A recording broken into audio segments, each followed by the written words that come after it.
প্রজাতন্ত্র দিবসের প্রাক্কালে ভয়াবহ নাশকতার ছক। সূত্রের খবর, ট্রেন উড়িয়ে দেওয়ার জন্য আরডিএক্স ব্যবহার করা হয়েছিল।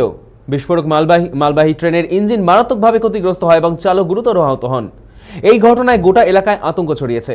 রেলওয়ে কর্মকর্তা এবং পুলিশ তাৎক্ষণিকভাবে ঘটনাস্থলে পৌঁছে তদন্ত শুরু করেছে।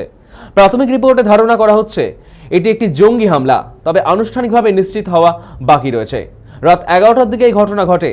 সিরাহিন্দের খানপুর গেটের কাছে নবনির্মিত রেল লাইনের মধ্যে দিয়ে একটি মালবাহী ট্রেন যাচ্ছিল। এই লাইনটি বিশেষভাবে মাল পরিবহনের জন্য তৈরি করা হয়েছিল, যা রাজ্যের অর্থনীতির জন্য অত্যন্ত গুরুত্বপূর্ণ। ইঞ্জিনটি গেটের কাছে পৌঁছানোর সাথে সাথে একটি বিশাল বিস্ফোরণ ঘটে। বিস্ফোরণটি এতটাই শক্তিশালী ছিল যে ট্র্যাকের 3 থেকে 4 ফুট অংশ সম্পূর্ণরূপে ধ্বংস হয়ে যায়।